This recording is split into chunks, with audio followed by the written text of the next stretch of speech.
रांची में इस प्रांगण में 1 वर्ष पूर्व हम लोगों ने पहला कार्यक्रम किया था। शिव चर्चा का ये दूसरा कार्यक्रम इस प्रांगण में। आपको मालूम है कि इस आयोजन का, इस कार्यक्रम का मकसद क्या है।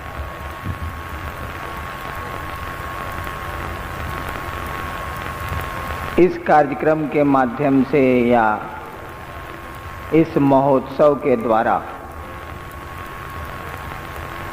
एक ही बात हम लोग सुनाना और समझाना आपको चाहते हैं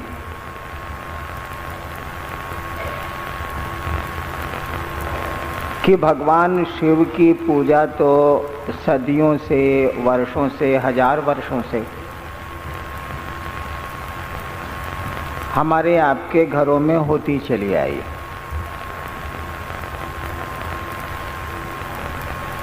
शिव को हमारे यहाँ, हमारे देश में, भारतीय भूखंड में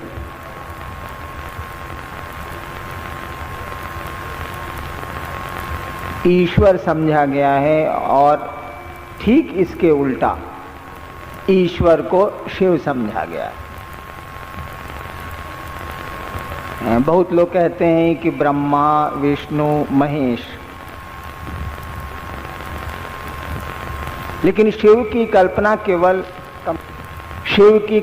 केवल महेश के रूप में नहीं है, महेश्वर के रूप में।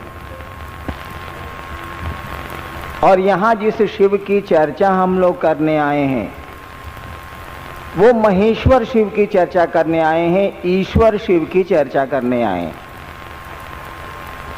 वह शिव जो केवल सृष्टि का लय करता है, वह शिव जो सृष्टि के विनाश का देवता माना जाता है, मात्र उस शिव की हम लोग चर्चा करने नहीं आए, नहीं बैठे। हम लोग उस शिव की चर्चा कर रहे हैं जो ईश्वर है और जिसकी इच्छा से उत्पत्ति, स्थिति और लय तीनों का क्रम पल प्रतिपल चल रहा है। उसी शिव को गुरु मानने की बात यहाँ कही जा रही है और कही जाएगी। शिव का अर्थ आपको ये अपने दिमाग में स्पष्ट कर लेना चाहिए कि हम लोग उस शिव की बात कर रहे हैं, उस परमात्मा की बात कर रहे हैं जिसको ईश्वर और महेश्वर कहा गया है।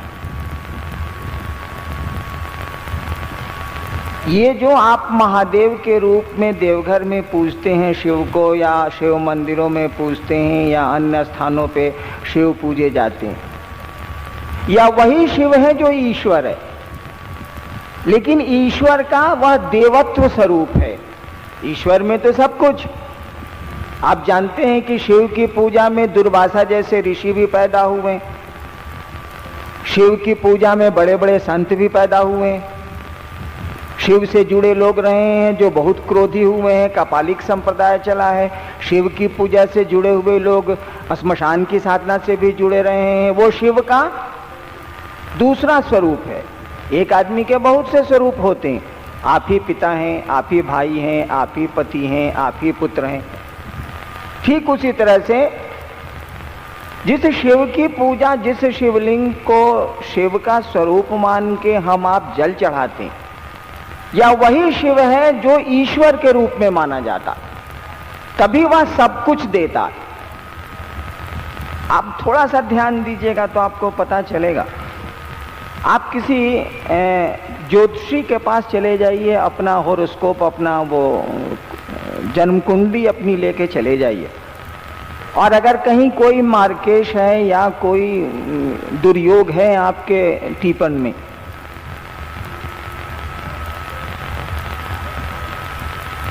तो भारतवर्ष का कोई ज्योतिषी आपको शिव की पूजा बता देगा। वो कहेगा कि या तो आप रुद्राभिषेक करा लीजिए, या पार्थिव शिवलिंग का पूजन कर लीजिए, या महामृत्युंजय का जप करा लीजिए, या ओम नमः शिवाय या नमः शिवाय का जप करिए, शिव की पूजा करिए। किसी दूसरे देवता या देवी के पास हमको आपको वो नहीं भेजता है। यह बात बहुत गौर करने की है। भारतवर्ष में तो कई देवता, कई देवियां, लेकिन कोई एस्ट्रोलॉजर आपको रेफर करेगा तो गड़बड़ी होने पर कहेगा कि आप शिव की पूजा करिए। That is the final. उसके ऊपर वो नहीं जा सकता है, वहीं जाके ठहर जाएगा। ज्योतिषी भी कहेगा कि भाई महामृत्युंजय करा लीजिए, वो रुद्राभिषेक करा लीजिए, पार्थिव शिवलिंग का पूजन कर लीजिए, पंडित जी को बुला के ओम नमः शिवाय का जप कराइए, मार्केट चलेगा।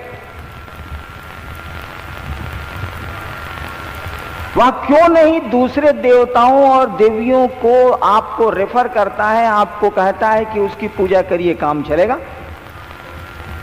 छोटे मोटे मामले में तो रेफर कर देगा कि राहु की पूजा कीजिए, शनि की पूजा कीजिए, दान दीजिए, ये अंगूठी पहन लीजिए, वो कर लीजिए, वो कर लीजिए। लेकिन काल सर्प योग आ गया है, बड़े दुर्योग आ गए हैं हमारे आपके होरोस्कोप में, तो कहेगा शिव की पूजा कर लीजिए। क्यों ऐसा करता है वो? आप भी ज्योतिषी इसमें बहुत गुरु भाई हैं, हम लोगों ने भी ज्योतिष विद्या सीखी। क्यों ऐसा करते हैं हम लोग? इसीलिए करते हैं कि वही शिव जो है, जिसकी पूजा आप करते हैं, जिसका रुद्राभिषेक करते हैं, जिसका वो मंत्र जपते हैं आप, वह शिव ईश्वर की अवधारणा, वह शिव ईश्वर का ही नाम है। और ईश्वर से तो बड़ा कोई देवता नहीं होता, ईश्वर से ऊपर तो कुछ भी नहीं है। तो वह शिव जितना दे सकता है, जितना कर सकता है, वो जीवन दे सकता, दूसरे नहीं दे सकते। दूसरे देवताओं की क्षमता से बाहर है, क्योंकि बहुत सारे देवता तो धरती पर आए और खुद ही शरीर छोड़ना पड़ा उनको। इसीलिए ज्योतिषी आपको शिव के पास भेज देता है कि वो तो ईश्वर का नाम है, वो तो ईश्वर की प्रतिमूर्ति है, वो तो ईश्वर हैं। इसीलिए जाइए, आप ईश्वर की पूजा करिए, जिसको आप शिव समझते हैं वही ईश्वर है, और वहीं से आपका निदान हो सकता है, नीचे नहीं हो सकता। बासुकीनाथ चले जाइए, देवघर चले जाइए, यानी शिव के पास आपको रेफर कर देगा। मैं आपसे कह रहा था, हम लोग भी उसी शिव की बात कर रहे हैं जो आपके घरों में महादेव के रूप में पूजा जाता है। और आपके घरों में जो शिव पूजे जाते हैं हजारों वर्षों से, वो वही शिव हैं जो ईश्वर हैं। वही ईश्वर है जो शिव के रूप में पूजा जाता है, जिसकी इच्छा से समस्त सृष्टि की उत्पत्ति, स्थिति और लय का क्रम पल प्रतिपल चल रहा है। पल पल चीजें पनप रही हैं, रह रही हैं और टूट रही हैं। वही ईश्वर है, वही शिव है।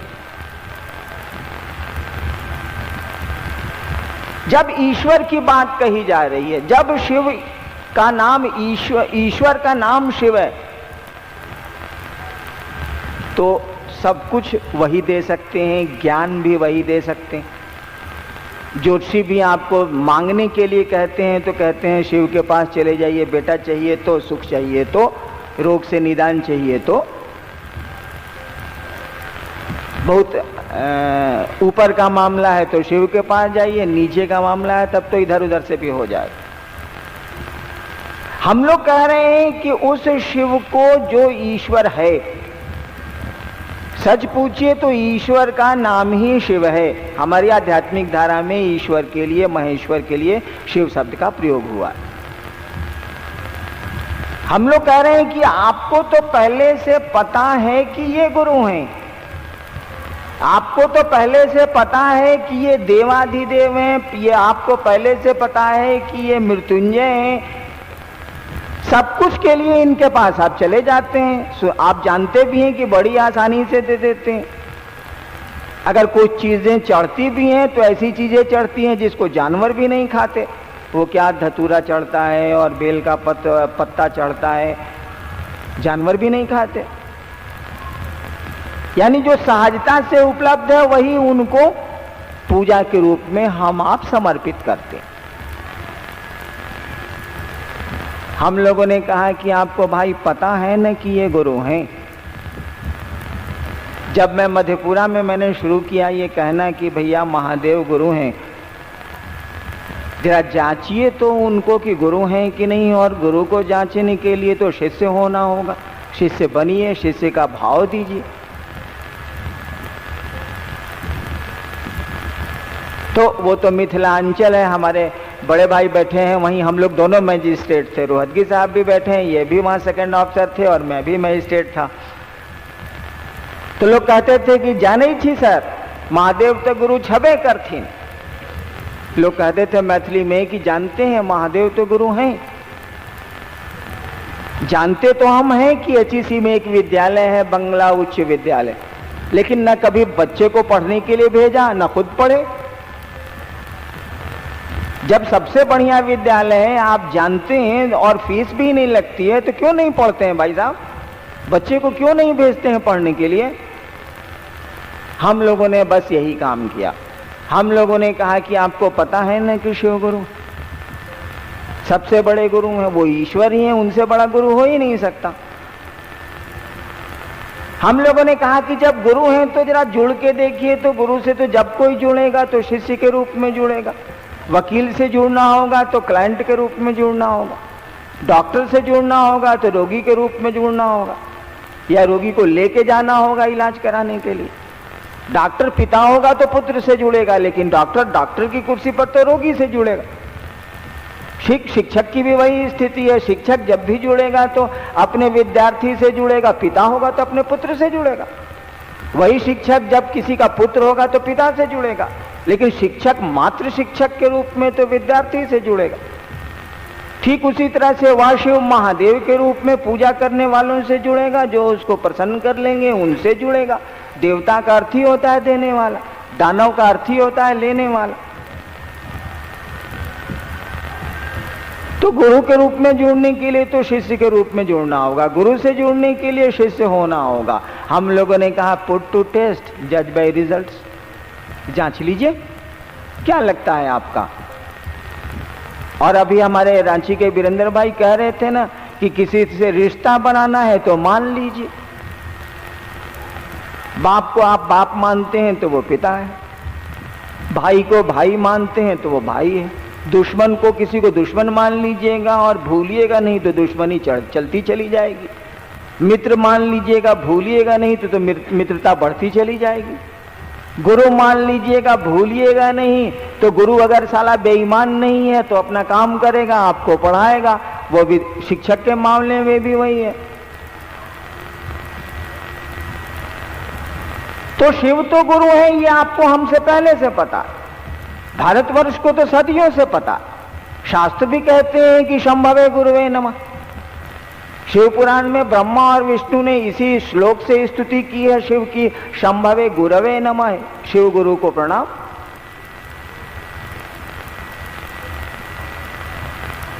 तो जिस शिव से हम लोग इतनी करीबी से जुड़े, सुना है ना आपने, उचंदा मामा सबके मामा, शिव घर घर के बाबा। जो हमारा बाबा है। अब सावन आ रहा है, सचिवालय में लोग दरखास्त देंगे कि हम लोगों को कामर लेके जाना है या हमको 7 दिन की छुट्टी दी जाए, बाहर जाना है। हम लोग पूछते हैं भाई साहब 6 दिन की छुट्टी लेके आप कहाँ जा रहे हैं, कैसे काम होगा? तो कहता है सर बाबा धाम न जाएंगे, सावन आ गया, कामर लेके जाना।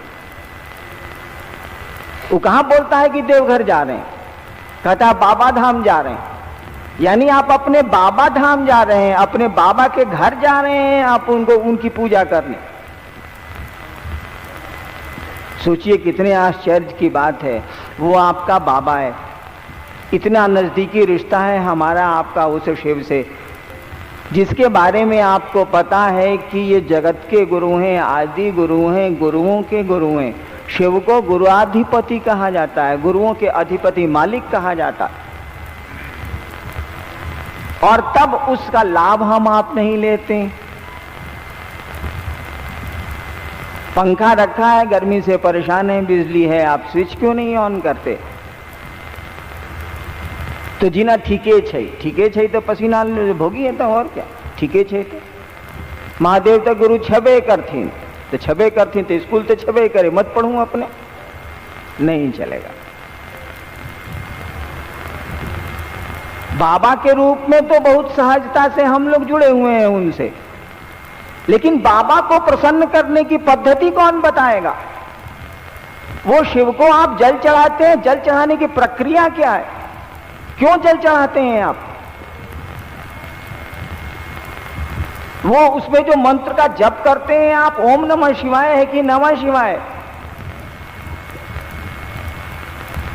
वो विधि ठीक है कि नहीं? क्योंकि किसी से काम लेना है तो उसको प्रसन्न करना होगा, और प्रसन्न करने की विधि भी जाननी होगी। बिना विधि से प्रसन्न करिएगा तो गड़बड़ हो जाएगा, उल्टा हो जाएगा।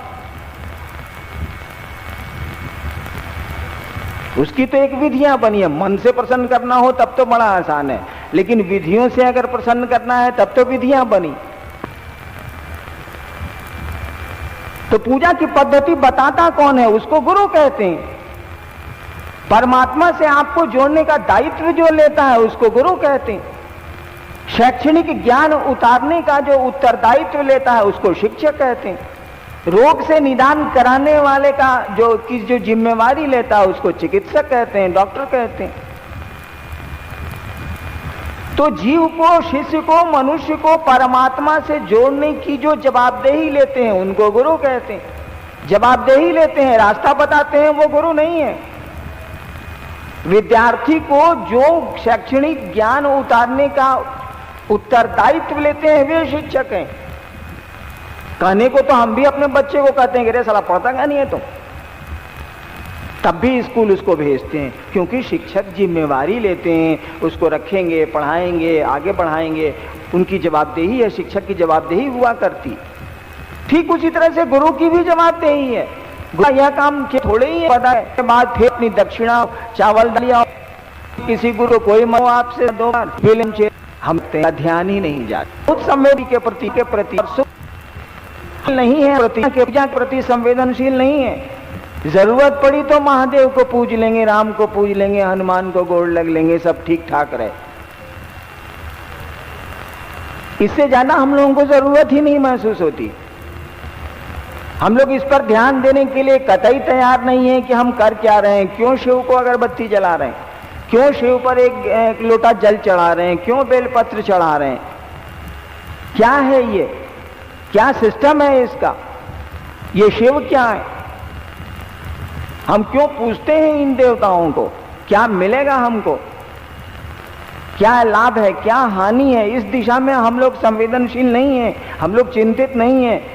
हम लोग चिंतित हैं कि कुर्ता फट गया बदल लो, कपड़े सिला लो, भोजन की व्यवस्था कर लो, पूरा धन जमा कर लो, महल पे महल बना लो और चले चलो यहां से।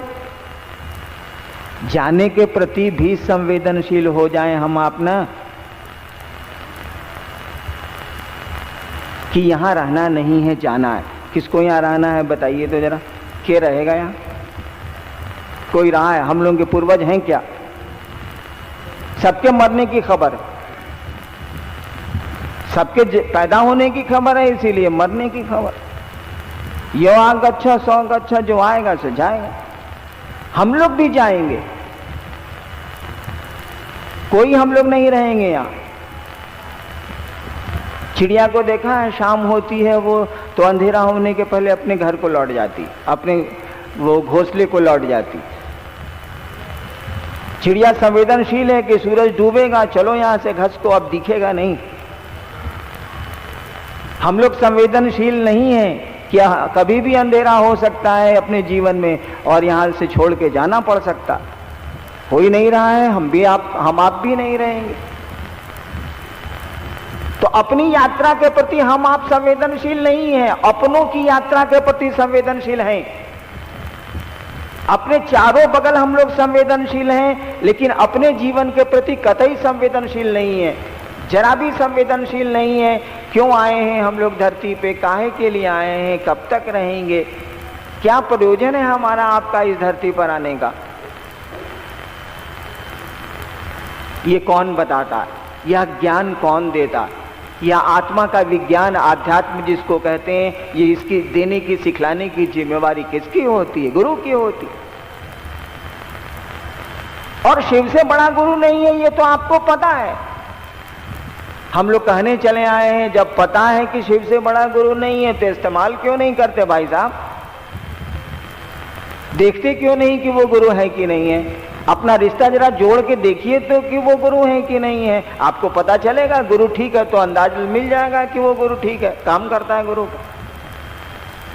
हम लोगों ने शिव को गुरु माना, देखा कि वो किसी गुरु से बहुत ज्यादा कमाल के गुरु हैं और ऑपरेटिव हैं, गुरु का काम करते हैं वो।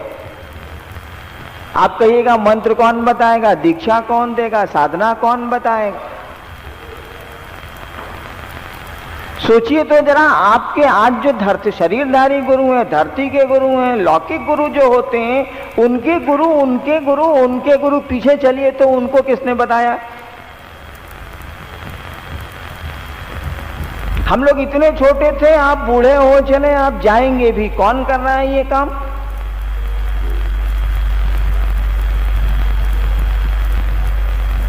अपने नाखून का बढ़ना जरा रोक के दिखलाइए तो।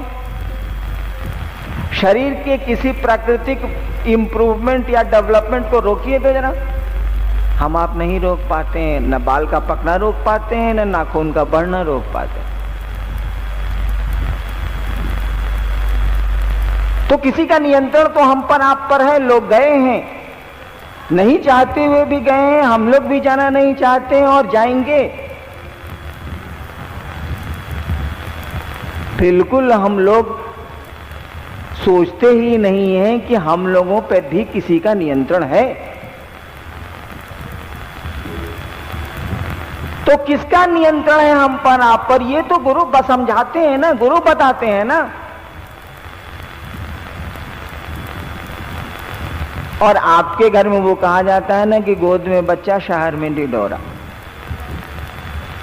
आपके बाबा से बड़ा गुरु नहीं है, शिव से बड़ा गुरु होता नहीं है। कहा जाता है जगत गुरु हैं, वो जगत के गुरु हैं, आदि गुरु हैं, सबसे बड़े गुरु हैं, गुरुओं के गुरु हैं। श्लोक कहता है कि जगत गुरु नमस्तुभ्यम, हे जगत के गुरु तुमको प्रणाम। शिवाय शिवदाय चौ।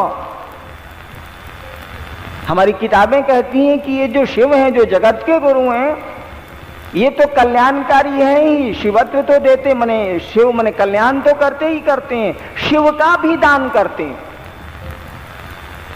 यानी गुरु के रूप में शिव का भी दान करते हैं। यानी आपको शिव से जोड़ते हैं, शिव से आपको मिलाते हैं। वो कल्याण तो करते ही करते हैं। शिवाय शिवदाय चौ, शिव वो तो कल्याणकारी है ही ले आपके लिए, परम कल्याणकारी हैं। लेकिन शिवदाय चौ, शिव का भी दान करते हैं, शिव को भी वो देते हैं गुरु के रूप में।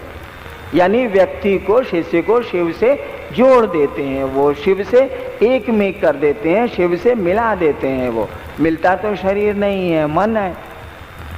धरती के संबंधों में भी शरीर थोड़े ही जुड़ता, मन जुड़ता।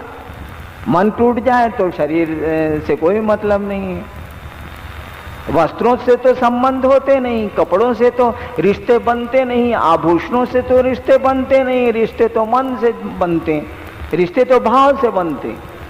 वो गुरु चेला का रिश्ता हो, या भाई बहन का रिश्ता हो, या पति पत्नी का रिश्ता हो, या मित्र का रिश्ता हो, वो तो जब बनेगा तो भाव से बनेगा, मन से बनता है। रिश्ते दिली होते हैं, दिमाग से तो होते नहीं।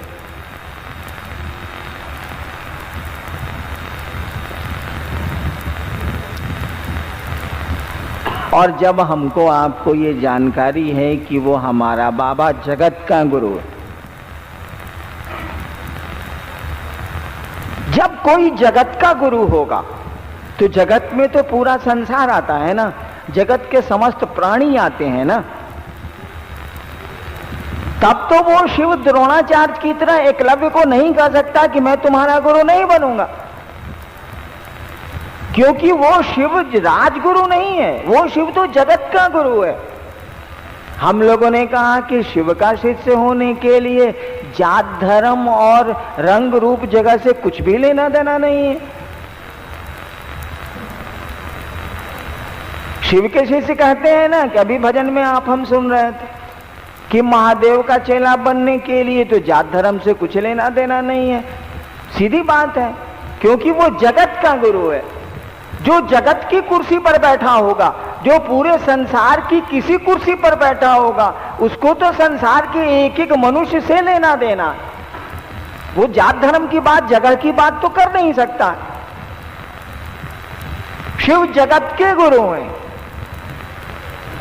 मैं तो नहीं कह रहा, ये तो 1000 वर्षों से कहा जा रहा है कि वो जगत के गुरु हैं। तो जब कोई जगत का गुरु होगा तो जगत के एक एक व्यक्ति को ये हक होगा, ये अधिकार होगा कि उस शिव को अपना गुरु बना सके। ठीक इसके विपरीत, ठीक इसके उल्टा, उस गुरु को ये हक नहीं होगा कि किसी एक व्यक्ति को इनकार कर दे कि मैं तुम्हारा गुरु नहीं बनूंगा। जिस दिन एक व्यक्ति भी अस्वीकृत हो जाएगा उसकी ओर से, उसके बने सिद्धांतों से, उसके बने नियमों से, कि उसका शिष्य नहीं हो सकेगा किसी भी एक नियम के चलते, उस दिन से वह जगत गुरु की कुर्सी से हट जाएगा। संसार उसको जगत गुरु नहीं मानेगा। जगत गुरु के रूप में वो किसी को अपना शिष्य बनने से रोक नहीं सकते, किसी एक को भी नहीं रोक सकते। और जगत के एक एक मनुष्य को ये हक बनता है कि उस गुरु की पाठशाला में वो पढ़ सके, उस गुरु से शिष्य के रूप में जुड़ सके। और जब वो गुरु हैं, जब वो सचमुच में गुरु हैं, अगर कोई गुरु होता है तो तुलसीदास कहते हैं ना कि गुरु कैसा होना चाहिए? गुरु शंकर रूपिणो, गुरु शिव जैसा होना चाहिए। हमने पूछा भाई साहब साबुन कैसा होना चाहिए? तो आपने कहा वो कपड़े का साबुन तो सनलाइट जैसा होना चाहिए। क्या कि सबसे बढ़िया सनलाइट साबुन एक जमाने में हम लोग विद्यार्थी थे तो वही था। अब तो बहुत डिटर्जेंट कौन सी आ गया, डिटर्जेंट। तो लोगों ने कहा कि सनलाइट जैसा कपड़े का साबुन होना चाहिए। हमने पूछा सनलाइट बाजार में है? तो कहा जी हर दुकान में, हर मोहल्ले की दुकान में। तो हम कहा कि जब सनलाइट अवेलेबल हिले हैं और वही दाम है उसका, तो सनलाइट जैसे की बात आप क्यों कर रहे हैं भाई साहब? कहिए नहीं कि सनलाइट लीजिए कपड़ा धोइए। तो गुरु कैसा होना चाहिए? तो शिव जैसा होना चाहिए। तुरंत प्रश्न होगा शिव गुरु हैं कि मर गए? लगता है मर गए, इसीलिए उनके जैसा गुरु खोजा जा रहा, शिव गुरु के रूप में नहीं है। कहा कि गुरु कैसा होना चाहिए? तो गुरु शंकर रूपिणो, गुरु शंकर कैसा होना चाहिए? शास्त्र कहते हैं कि ज्ञान मिच्छेत तू शंकरात्। शास्त्र कहते हैं कि ऐ शंकर ज्ञान मिच्छेत तू शंकरात्। ए शिव ज्ञान देने के चलते आप शंकर हैं। आप ज्ञान देते हैं इसीलिए आपको शंकर कहा जाता है। शब्द का अर्थ होता है वो रक्षा करने वाला। भारतीय नौसेना का जो आप लोगो देखेंगे, आप भारतीय नौसेना में जो वो हमारे यहाँ सरकारी सिंबल बना हुआ है, उसमें लिखा रहता है शं नो वरुणम, वरुण देव हम लोगों की रक्षा करें। शंग शब्द का प्रयोग हुआ है। शंग मने रक्षा करने वाला, शंकर का मानी होता है रक्षा करने वाला। लेकिन शास्त्र इसकी व्याख्या करते हैं। शास्त्र कहते हैं ज्ञान मिच्छेत तू शंकरात्। तुमको शंकर इसीलिए कहा जा रहा है कि तुम ज्ञान देते हो। तो वो जगत गुरु हैं। जगत गुरु के रूप में तो कोई एक एक इंसान भी उनसे जुड़ सकता है। हम लोगों ने कहा कि शिव का शिष्य होने के लिए जात धर्म जगह से कुछ लेना देना नहीं। दूसरी बात हम लोगों ने कही कि भाई न खाने पीने पे रोक है, न पहनने पे रोक है। आप कहते हैं कि साहब महादेव का चेला होके हरिनारायण जी आप कभी कभी देखते हैं मुर्गा भी खा लेते हैं। हम कहा कि महादेव शर्त लगा देंगे कि प्याज नहीं खाना है तो हम लोग चेला नहीं बनेंगे उनके। हम लोग महादेव के चेला है, महादेव शर्त एक ठो लगा दें। कहीं गुरु उनको बनना है, हम लोगों को तो बनना नहीं है। महादेव एक शर्त लगा दें कि जो प्याज खाएंगे उनके हम गुरु नहीं बनेंगे। उसके क्या कि जगत गुरु नहीं है, वो तो लिखेगा कि जो प्याज नहीं खाते हैं उसी के हम गुरु हैं। जगत में तो ऐसे भी लोग हैं जो प्याज खाते हैं। तो कोई रोक भी नहीं लगा सकते हम, आप कोई प्रतिबंध भी नहीं लगा सकते। बुद्ध की तरह तो कह नहीं सकते शिव कि भिक्षा पात्र लेके आओ। गोरखनाथ की तरह तो शिव कह नहीं सकते सुना और सुंदरी छोड़ के आओ, गृहस्थ जीवन छोड़ के आओ।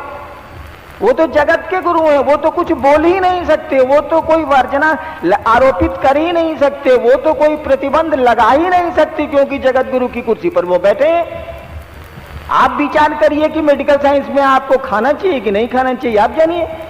आप विचार करिए कि गर्मी में, जाड़े में, गर्मी में आप उलेन पहनिएगा कि नहीं पहनिएगा। आप शिव का शिष्य होकर गर्मी में ओवरकोट पहन के बैठिए, कोई दिक्कत नहीं है महादेव को। आप पहनिए ओवरकोट, साले उबलते रहिए, शिव को क्या परेशानी। आपके ना पहनने पर कोई प्रतिबंध है, ना खाने पे प्रतिबंध है, ना रहने पे प्रतिबंध है। एक आदमी ने पूछा कि भाई साहब, महादेव को गुरु मानने पर रुद्राक्ष पहनना होगा? हमका कौन कह दिया कि पहनना होगा? जिस दिन ये नियम बन जाएगा कि शिव का शिष्य होने के लिए कलाई में रुद्राक्ष पहनना होगा, उस दिन 20 आदमी मिल जाएंगे कम से कम पूरी दुनिया में जो कहेंगे हम ना पहने, हमारा मौन। तो क्या कहिएगा कि नहीं पहनिएगा तो आप महादेव का चेला नहीं हो सकते हैं। आप नहीं बोल सकते कुछ, इसलिए नहीं बोल सकते। वो तो जगत का गुरु है, वो आदमी उस गुरु को गुरु चेला मानेगा, उसका चेला बनेगा, उसको गुरु मानेगा वो।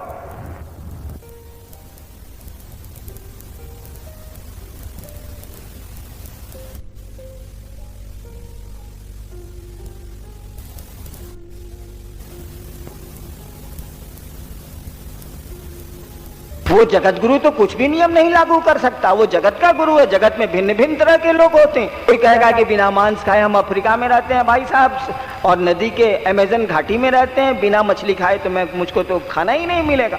आप कहते हैं मछली नहीं खाइए शिव का शिष्य होके, तो हम क्या? वो तो जगत का गुरु है, किसी को रोक नहीं सकता वो अपना शिष्य बनने के लिए। कोई प्रतिबंध, कोई वर्जना वो आरोपित कर ही नहीं सकता, लगा ही नहीं सकता वो। हम लोगों ने कहा शिव का शिष्य होने के लिए कोई वर्जना नहीं है। ऐसा थोड़ी ही है कि हम लोगों को नहीं समझ में आता है कि समाज में क्या गलत है क्या सही है। खूब समझ में आता है। ये भी समझ में आता है कि प्याज लहसुन पेट में जाके 48 घंटे पर पचता है। ये ज्ञान तो हम लोगों को है। हम लोग समझते हैं कि मेडिकल साइंस कहता है कि ये चीज़ खाना नहीं चाहिए, ये चीज़ खाना नहीं चाहिए, ये चीज़ खाना नहीं चाहिए, ये तो हम लोग समझते हैं। लेकिन क्यों नहीं लिखते हैं, क्यों नहीं कहते हैं कि ये चीज छोड़ के आइए। एक बार मैं आरा गांगी श्मशान में साधना कर रहा था। उस समय पटना लॉ कॉलेज का विद्यार्थी था मैं। 1974 की बात, 73-74 की बात है। तो एक महाप्रेत ने मुझको कपालिक क्रिया बतलाई थी। 1 साल बीत गया। उस महाप्रेत ने मुझसे जब फाइनली सिद्धि हो गई कपालिक की, रात के 2 बजे उसने कहा कि तुमको एक फल छोड़ देना होगा। हमने 2 बजे रात में श्मशान में, गांगी श्मशान है एक आरा में, वहीं मैं बैठा हुआ था। मैं सोचने लगा कि कौन फल छोड़े साले को। 1 मिनट विचार करने पर हमने कहा कि ककड़ी नहीं खाएंगे। सलाम खाते ही नहीं है तो कहा ककड़ी नहीं खाएंगे। कहा ठीक, अब तो खाता हूं, अब थोड़े ही श्मशान की साधना मैं करता।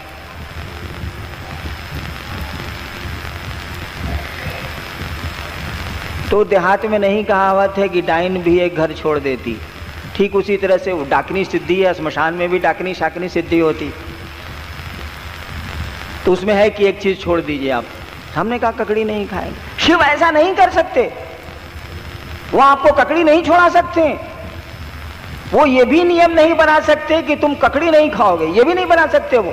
क्योंकि बहुत सारे लोग हैं जो केवल ककड़ी उपजाते हैं और कुछ भी खाने को नहीं मिलता है उनको। आप देखिएगा नदियों के किनारे जो गरीब लोग रहते हैं, नदी के बेड में वो ककड़ी उपजाते हैं, और जब पैसा नहीं होता है तो वही ककड़ी खा के उसके बच्चे पलते हैं। वो कह देगा आपको कि जी ककड़ी छोड़ दे भाई, तो हम गर्मी में 5 दिन खबई कौन ची सरकार। जिना शिव को गुरु मानने के लिए ऐसे मामूली प्रतिबंध भी नहीं लगाए जा सकते, क्योंकि जगत का एक आदमी भी विमुख हो जाएगा। जगत का एक आदमी भी आपके किसी प्रतिबंध से रुक जाएगा शिव का शिष्य होने के लिए, तब तो गलत हो जाएगा ना। ठीक है, शिव तो आपको समझाने नहीं आते, शिव तो कहने नहीं आते हैं कि मेरा चेला बनने के लिए क्या करना है क्या नहीं करना है। 10,000 साल से तो किसी ने नहीं कहा। भारतवर्ष का इतिहास का पन्ना उल्टेंगे आप तो देखेंगे कि जब से इतिहास आपको उपलब्ध है, करीब करीब 10-12 हजार साल का इतिहास उपलब्ध है हमको आपको। किताबी तो 5000 साल से पुराना नहीं है, लेकिन पत्थरों से उपलब्ध है, शिलालेख से उपलब्ध है, खुदाई से उपलब्ध है। आपको कहीं नहीं मिलेगा कि लोगों ने शिव को गुरु मानने की बात कही है। आपको यह मिलेगा कि शिव को लोगों ने गुरु माना। इतिहास भी प्रमाणित करेगा, कहानियां भी कहती हैं, पुराण माने कहानी, कहानियां भी कहती हैं, पुराण भी कहते हैं। आपको 100-200 आदमी का नाम भी मिल जाएगा जिन लोगों ने शिव को अपना गुरु माना और बड़े एकमाली हुए। आपके दुर्वासा का नाम आप जानते हैं, वो शिव शिष्य थे, किताबें कहती हैं। बल्कि दुर्वासा ने शिव गुरु की स्तुति 13 प्रकरण में लिखी है, जिस किताबें बाजार में नहीं है, बहुत गुप्त किताब उसको मानी जाती है।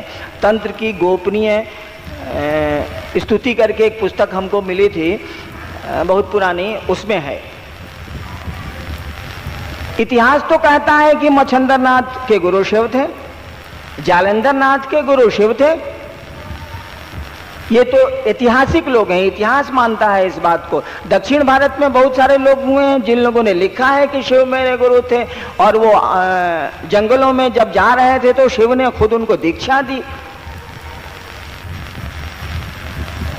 ये प्रमाण आपको मिलते हैं कि लोगों ने शिव को गुरु माना है, और शिव को गुरु मान के बड़े इकबाली लोग हुए हैं। मच्छंदर नाथ हुए, देखिए गोरखनाथ उनका चेला हुआ। जालंधर नाथ हुए, उनका चेला कन्हपा हुआ, जिसने कपालिक संप्रदाय की शुरुआत की भारतवर्ष में।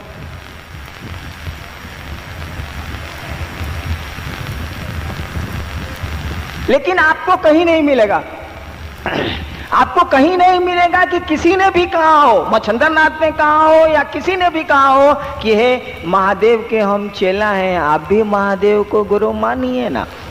कहीं नहीं है, कहीं आपको ये बात नहीं मिलती है किताबों में लिखी हुई। तो आज जब आप कहने चले हैं कि शिव को गुरु मानिए, तब तो सोच समझ के कहना होगा ना। 10,000 साल में किसी ने नहीं कहा ये बात, किसी ने कहीं नहीं कही ये बात कि शिव को गुरु मानिए आप। वो लोग शिव को गुरु माने हुए थे, बड़े इकबाली लोग हुए, खुद गुरु हुए, वो बहुत बड़े गुरु हुए। वो लोग कहा नहीं किसी को, बताया नहीं किसी को, कहा कि मैं गुरु हूं बोलो। आज जब हम लोगों ने कहना शुरू किया कि महादेव गुरु हैं, आप उनके शिष्य बड़ी आसानी से हो सकते हैं, तब तो उसके साथ बहुत होशियारी बरतनी होगी ना। कोई प्रतिबंध नहीं लगाना होगा, कोई वर्जना आरोपित नहीं करनी होगी। हम लोगों ने कहा कि शिव को गुरु मानने के लिए कोई वर्जना नहीं, कोई प्रतिबंध नहीं, न जात का, न धर्म का, न खान का, न पान का, न पूजा का, कुछ नहीं। जो करते हैं करिए, शिव से गुरु के रूप में, शिव से शिष्य के रूप में जुड़िए। और जुड़ेंगे कैसे आप? मान के जुड़ेंगे। हम किसी को पिता मानेंगे और माने रखेंगे तो पिता पुत्र का संबंध चलेगा। हम किसी को मित्र बनाएंगे और मित्र बना के मित्र बनाए रखेंगे। अंग्रेजी में कहावत है, फ्रेंडशिप मस्ट बी रिन्यूड। मित्रता का रिन्यूअल होता है, नवीकरण होता है, रिश्ते का भी नवीकरण होता। मित्रता एक रिश्ता है। ठीक उसी तरह से गुरु शिष्य का संबंध भी एक संबंध है, इसका रिन्यूअल होना चाहिए, इसका नवीकरण होते रहना चाहिए। अन्यथा ये आप भूल जाएंगे, रिश्ते सो जाएंगे, रिश्ते सो जाएंगे तो परिणाम भी कम हो जाएंगे, परिणाम बंद हो जाएंगे। मित्रता खत्म हो जाएगी भूल जाएंगे तो, शिष्यता खत्म हो जाएगी भूल जाएंगे तो कम से कम ऐसी मित्रता तो जरूर कर लेनी है कि आप सो भी जाइए तो उस मित्र को याद रहे कि आप उसके मित्र हैं, ताकि वो आपसे मिलता जुलता रहे, वही रिन्यूअल करता रहे। दोनों तरफ से रिन्यूअल होता है। आप शिव को गुरु माने, इसको रिन्यूअल करते रहिए, यानी अपनी याद में रखिए, भूलिए नहीं कि आपके गुरु शिव हैं। और नहीं तो ऐसा कुछ कर लीजिए कि शिव की तरफ से रिन्यूअल होता रहे। दोनों स्थिति में काम चल जाएगा। एक तो आप रिन्यूअल करते रहिए अपने रिश्ते का कि महादेव मेरे गुरु हैं, भैया हम महादेव के चेला ही। गप करते रहिए, याद करते रहिए, रोज सुबह उठ के बिस्तर पर कहते रहिए कि हे महादेव आप हमारे गुरु हैं, हम पर दया नहीं करिएगा। या तो आप अपनी तरफ से रिन्यूअल करते रहिए, शिव गुरु की चर्चा करते रहिए, रिन्यूअल करते रहिए, या फिर रिश्ता ऐसा बना लीजिए कि वो शिव ही रिन्यूअल करता रहे, शिव ही आपको जगाता रहे कि तू मेरा चेला, अरे तू सो गया, उठ उठ उठ, तू मेरा चेला है। यानी दाखिला ऐसा कर लीजिए कि शिक्षक ही सुबह 4 बजे आपको जगा दें, रे ससुरा अभी तक सोया हुआ है, उठो ना, सुबह हुई है, पढ़ेगा नहीं। शिक्षक जगाते हैं छात्र को, शिक्षक जागरूक करते हैं अपने छात्र को, बट व्हेन, कब? जब दाखिला हो जाता है विद्यार्थी का, जब विद्यार्थी उस स्कूल में एडमिट हो जाता है। ठीक उसी तरह से गुरु शिष्य के संबंध में अपना दाखिला तो संपुष्ट कर लीजिए। शिव गुरु विचार में हो गए हैं आपके, और अभी आप बंगला स्कूल में शिव चर्चा में घर से चले हैं, तो माँ कह रही है कि सब्जी ले आ दो। आप कहेगा तुमको अभी सोचता है सब्जी लाने के लिए? आए 8 बजे HEC का मार्केट खुल जाता है, तुमको बोलना नहीं चाहिए था? 11 बजे बोल रही है हमको शिव चर्चा में जाना है कि नहीं जाना? तुझे से मंगाना मंगा जाकर, हम नहीं जाएंगे। कुछ नहीं हुआ है, विचार भाव में परिणत हुआ है, आपको रोका गया है, आप कन मना रहे।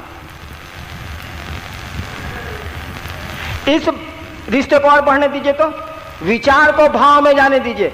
भाव कहां चढ़ता है मालूम है? प्रेम में चढ़े। प्रेम में जैसे चढ़ेगा आप सूझ जाइए। दिस इज द एडमिशन, यही आपका दाखिला है। प्रेम में घुसने दीजिए अपने विचार को, अपने रिश्ते को, वो दोस्ती का रिश्ता हो, पति पत्नी का रिश्ता हो, भाई बहन का रिश्ता हो, गुरु शिष्य का रिश्ता हो, इसको प्रवेश करने दीजिए। खाली हम सीढ़ियां अलग कर रहे हैं। जैसे प्रेम में आपका रिश्ता पनपा, जैसे प्रेम में आपका विचार परिणत हुआ, परिवर्तित हुआ, बदला, हे आप सूतने जाइए, प्रेमी अपने प्रेम पात्र को जगा लेगा। सोइए ना, कोई दिक्कत नहीं। तब आपको रिन्यूअल करने की जरूरत नहीं है। पत्नी खुद आके आपको कहेगी उठिए ना, सुते हुए हैं, खाना नहीं खाइएगा, दूर उठिए ना। अब उधर से ही रिन्यूअल होने लगा। शिष्यता इस दूरी तक चढ़ा लीजिए कि अपने गुरु से प्रेम पनप जाए। हे उसके बाद आप सूत जाइए ना, महादेव गुरु है, गुरु जवाबदेही लेते हैं, न सोने देंगे। मेरी क्या स्थिति है देखते हैं आप। सचिवालय से आता हूं 6 बजे, भीतर गया नहीं कि अब मन में खुद बुद्धि है कि साला चलें बाहर में, गुरु भाई लोग आया हुआ, बाहर चला गया। 11 बजे रात तक बाहर रहा, फिर आया, भोजन किया। सुबह नींद नहीं खुली कि बल्कि 5 बजे भोरे वाइफ कहती है कि देखिए ना गेट पर 2-3 आदमी है, ताला खुलवा दें। हम का खुलवा दें। अब गुरु रिन्यूअल कर रहे हैं, अब गुरु जागरूक हो गए हैं, वो आपसे रिश्ता बनाए हुए हैं। जब शिव ही आपसे रिश्ता बना लेंगे, बचेगा क्या? उनसे भी ताकतवर कुछ होता है, ईश्वर से भी ऊपर कुछ है। लेकिन पहले तो प्लंज आउट खुद करना होगा, पहले तो अपने को फेंकना होगा उस रिश्ते में। मैं नहीं करता कि आप समर्पित होइए, रिश्ते को जोड़िए। पहले तो आपको हमको रिश्ता बनाना होगा, क्योंकि वो गुरु है। एडमिशन हमको आपको लेना है, विद्यालय है, स्थापित है। सभी जानते हैं इससे बड़ा विद्यालय नहीं होता है, सभी जानते हैं शिव से बड़ा गुरु नहीं है, सभी जानते हैं कि शिव वही शिव है जो हमारे घर का बाबा है, जिससे 1000 वर्षों से हम आप जुड़े। वी नो इट, हम लोगों को पता है। हमारे माँ बाप भी उनकी पूजा करते रहे हैं, हमारे पूर्वज भी करते रहे हैं, हम भी लोग भी गलती से या मन से कभी प्रणाम कर ही लेते हैं। उसी को गुरु बनाना तो अपना, वो तो एस्टैब्लिश्ड है, वो तो सदियों से स्थापित है। रिश्ते हमको आपको बनाने हैं और शिष्य का रिश्ता बनाना है। बाबा का तो रिश्ता है ही, उसी से पढ़ना है। कहना है कि रउआ हमरा तो बाबा छेबे करिए, सरकार हमरा पढ़ेबे नहीं, सरकार हमको ज्ञान नहीं दीजिएगा। बिना ज्ञान के तो न धरती चलती है न आसमान चलता है। ये माइक तो है, अकिल हम लोगों को नहीं रहे इसको ऑन करने की। प्रयोग होगा इसका, चिल्ला चिल्ला के बोलिएगा तब वो लोग नहीं सुनेगा। ज्ञान तो चाहिए ना। इतने विद्यालय क्यों खोले गए हैं विश्व में? ज्ञान देने के लिए। इतनी पाठशालाएं, इतने तरह तरह के विज्ञान के जो इंस्टीट्यूट संस्थान चल रहे हैं, वो ज्ञान देने के लिए। आदमी के बच्चे को ज्ञान देना पड़ता है। जानवर के बच्चे प्रकृति से ज्ञान लेके आते हैं। आदमी का बच्चा पैदा होता है तो माँ दूध पिलाती है, जानवर का बच्चा होता है तो गाय दूध नहीं पिलाती है, बच्चे दूध पीते हैं। क्यों? इसीलिए कि आदमी के में जो माँ है उसको ये बुद्धि है कि बच्चे को उठा के वो दूध पिलाएगी, उसको बुद्धि है। प्रकृति उसको दे के भेजी हुई है कि आदमी है, इसको बुद्धि है। लेकिन गाय को ये बुद्धि नहीं देती है प्रकृति, वो बच्चे को ही ताकत दे देती है कि बच्चा जब पैदा होता है तो खुद ही उठता है और माँ के को क्या कहते हैं, थन में दूध पीता। तो आदमी के बच्चे को ज्ञान देना पड़ता। इसीलिए गुरुओं की भी परंपरा ईश्वर ने चलाई है। इंसान भी उसी ईश्वर गुरु से अपनी शक्ति लेके गुरु बनते हैं। यहाँ पर वही शिव गुरु हैं। इसीलिए कहा जाता है कि वो तो गुरुओं के गुरु हैं, क्योंकि कोई भी गुरु होता है तो उसी गुरु की ही शक्ति से गुरु बनता है, उस शिव की गुरु की ही शक्ति से वो गुरु बनता है। उसी का अंश लेता है, वो उनके गुरु भाव का अंश लेता है, उनके दया भाव का अंश व्यक्ति में आता है। तो कोई बुद्ध होता है, कोई महावीर होता है, कोई कीनाराम होता है, तो कोई मच्छंदरनाथ होता है, उसी का अंश मात्र है। हम तो कह रहे हैं कि गुरु शंकर रूपिणों का है जी। शिव जैसा गुरु क्यों खोज रहे हो? शिव नहीं है क्या? मर गए क्या? भैया कभी आपने मरने की बात नहीं कही, क्योंकि आपको पैदा होने की खबर ही नहीं है, तो मरने की बात आप कर ही नहीं सकते। जिसके पैदा होने की, जिसका जन्माष्टमी बनाइएगा, जिसकी रामनवमी बनाइएगा, उसके बारे में आपको पता है कि किसी ने जल समाधि ले ली तो किसी को बहेलिए के तीर से शरीर छोड़ना पड़ा। लेकिन शिव की तो आप कोई अष्टमी नवमी नहीं मनाते। इसलिए नहीं मनाते हैं कि आपको पता ही नहीं है कि शिव पैदा हुए थे। आप तो शिवरात्रि मनाते हैं, स्थिति मनाते हैं, विवाह का दिन मनाते हैं। आप तो उनका जन्मदिन मना ही नहीं सकते, आपको पता ही नहीं है। और जिसके जन्म का पता नहीं है उसके मरण का पता आपको नहीं चलेगा। इसीलिए शिव की शिवरात्रि मनाई जाती है। तो जब शिव गुरु के रूप में उपलब्ध हैं, देवता के रूप में उपलब्ध हैं, तो आप ऐसा क्यों करते हैं कि महादेव जैसा देवता चाहिए? महादेव तो उपलब्ध है, कुछ भी नहीं लगता है। सभी देवताओं से कम खर्च है शिव की पूजा में, कम मेहनत है शिव की पूजा में, कम ड्यूरेशन है, कम समय लगता है, कम शक्ति लगती है, कम साधन लगते हैं। धतूरा चला दीजिए, पानी चला दीजिए, काम चल जाएगा। भजन भी नहीं गाना है, वो मुंह में कैसे अंगूठा हिलाते हैं लोग, वो कर देते हैं, उसी से काम चल जाता है। जिसको गाने नहीं भी आता है वो भी कर सकता, कोई दिक्कत नहीं। तो गुरु शंकर रूपिणों क्यों? गुरु तो शंकर खुद हैं। गांव मोहल्ले में शिव की पूजा हो रही है, घर घर में शिव की पूजा हो रही। उसी शिव को अपने गुरु के रूप में जुड़ना है ताकि वो ज्ञान दे हमको। वही ज्ञान आपको समझा लेगा कि जाने की जगह रहना नहीं है भैया यहाँ। वही ज्ञान आपको इस दुनिया में भी काम करेगा, वही ज्ञान आसमान में भी काम करेगा। गुरु ही ज्ञान देते हैं। और गुरु आपके पॉकेट में है, नगर में बच्चा, शहर में क्या गोद में बच्चा, शहर में डिडोर। और रिश्ते बनाइए, अपने रिश्ते बनाइए। पहले अपने से रिन्यूअल कीजिए। खिड़की खुलने के समय में वहां खड़े हो जाइए जरूर, बाद में तो खिड़की ही आपको जगा लेगी। भाई साहब आप खुद जग जाएंगे, सुतिए ना। आप शिष्य के रूप में अपने रिश्ते बना लीजिए, बाद में तो गुरु खुद ही आपको जगा लेंगे। जब मैं मधेपुरा में आज से 16-17 साल पहले मैजिस्ट्रेट था, तो हमारे मैजिस्ट्रेट साहब बैठे हुए हैं, अब तो सेवानिवृत्त हो गए हैं। जब मेरे साथ थे मधेपुरा में तो मैं कहता था इन लोगों को, हालांकि बहुत कम उम्र थी मेरी उस समय, मैं कहता था कि सर महादेव को गुरु माने, चादर तान के सूत जाइएगा। उसकी जवाबदेही है, खाली रिश्ता बना लीजिए, दाखिला ले लीजिए। और वही हुआ। अब हम लोग सो नहीं सकते। बताइए ना, किसी संडे को हम रह रहे हैं रांची में, 7 दिन सचिवालय में 10 घंटा खटते हैं। आज संडे होता है, छुट्टी मिलती है तो कभी डाल्टेंगे, तो कभी कोडरमा, तो कभी चतरा, तो कभी बेगूसराय, तो कभी सहरसा शिव चर्चा में। चाह के भी हरिनाम नहीं रोक सकते। रुकने ही नहीं लोग देगा।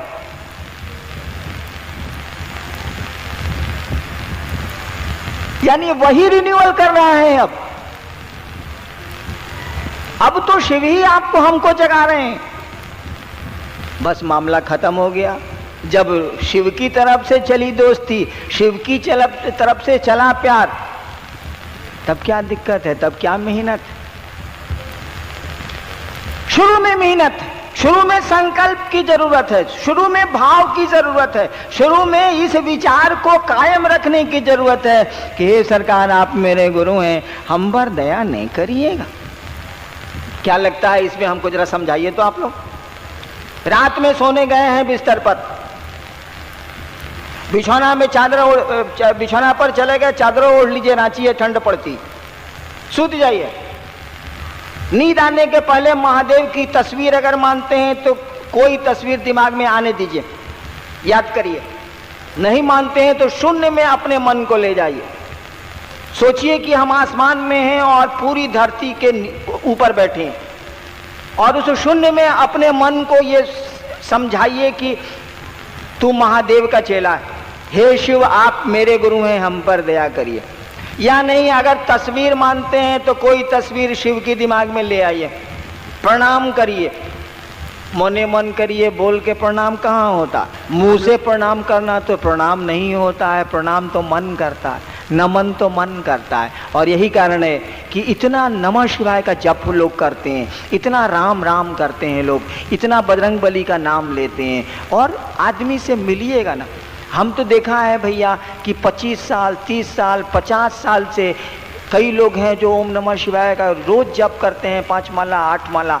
अब मिलिएगा तो लगेगा कि साला आदमी ये नहीं है, तो महादेव क्या होगा। अरे इंसान ना भगवान बनता है, इंसान के शरीर में साला वो आदमी ही नहीं है। ये इतना नमः शिवाय करता है, इतना मंदिर जाता है, आ गरीब आदमी भी आवेगा, बेचारा निसहाय कोई आवेगा, बिना घूस लिए उसका काम नहीं करेगा, उसको भी लूटेगा। दोष समझाने वाले का, इंसान का बच्चा उसको ज्ञान नहीं दीजिएगा, नहीं समझेगा वो, दोष उसका नहीं। पुल कमजोर है तो इसमें पुल का कोई दोष नहीं है, बनाने वाले ने गलती की, पुल क्या करेगा, उस इंसान की कोई गलती नहीं है। वो तो आज के मौसम का फल है। आज के मौसम में जैसे फल उगते हैं, इंसान उगते हैं, उसी का एक रूप है वो। उसको प्रणाम करना किसी ने सिखलाया ही नहीं, उसको नमः शिवाय का जप करना किसी ने सिखलाया ही नहीं। कोई गुरु मिला ही नहीं कि उसके मन को उस भगवती के सामने झुका दे। एंग रिंग क्लीन चामुंडा विचे कभी उससे हुआ ही नहीं। वो तो मुंह में कर रहा है, वो तो अग्नि में केवल हवन कर रहा है, इन मंत्रों की आहुति दे रहा है। मन से तो ये मंत्र कभी उसके निकले ही नहीं। मंत्र का क्या अर्थ होता है भाई साहब? मंत्र का मानी जिसका मनन किया जाए, जिसकी आवृत्ति ली जाए, जिसको दोहराया जाए, मन जिसको बार बार दोहराए, वो मंत्र है। इसीलिए कहा जाता है मंत्र मूलम गुरु वाक्यम, गुरु ने जो कहा वही तुम्हारा मंत्र है। मंत्र का मानी होता है मन जिसको बार बार दोहराए, गुरु ने जो कहा उसको बार बार दोहराइए, वो जो बोले हैं वही मंत्र है।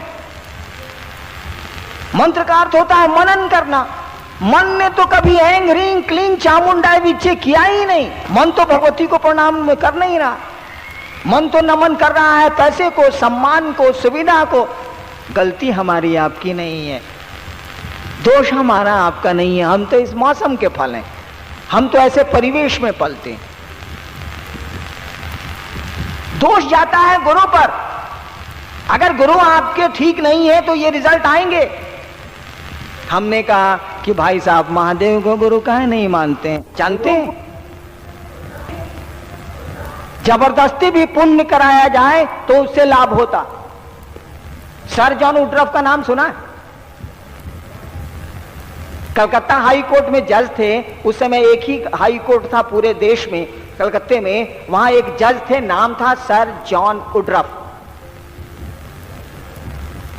एक बार एक भारतवर्ष का आदमी सर जॉन वुडरॉफ से मिलने गया। उस भारतवर्ष के आदमी ने कहा, धोती कुर्ता में वो आदमी गया, नाम बाद में बता देंगे। कहा कि वेल मिस्टर जस्टिस, मैं हिंदी में बोलता हूं। कहा कि सुनिए जज साहब, हमारे एक शिष्य ने खून नहीं किया है, आज आपके न्यायालय में उसका केस आया है, उसको फांसी नीचे हो गई है, आप उसको माफी दे देंगे? अंग्रेजी में उसने कहा उस जज को। भाई आज जो जज साहब के यहाँ कोई बात कहने जाए तो वो अरेस्ट होगा। वो जमाना था साहब। सर जॉन वुडरफ ने कहा गेट आउट, बाहर देख। कहा कि जज साहब मैं जा तो रहा हूं, लेकिन आपको ये बात कह देता हूं कि उस मेरे शिष्य ने खून नहीं किया है, गलत आरोप उस पर लगे हैं और आप उसके केस को एडमिट करेंगे और क्लीन एक्विटल देंगे आप। कहा get out. Sir John Woodruff लिखते हैं, वो पूरी तरह याद किए हुए हैं कि दूसरे दिन यह मामला है और इसमें जजमेंट देना है कि केस एडमिटेड। एडमिट होगा तब ना फांसी होगी उसको। Case admitted. 2 महीना के बाद वही आदमी फिर जस्टिस से मिलने आता और सर्टिफाइड कॉपी जजमेंट के लिए हुए हैं और सर जॉन वुडरफ से कहता है थैंक यू मिस्टर जस्टिस, आपने एक्विटल दिया, इसके लिए आपको बहुत बहुत धन्यवाद।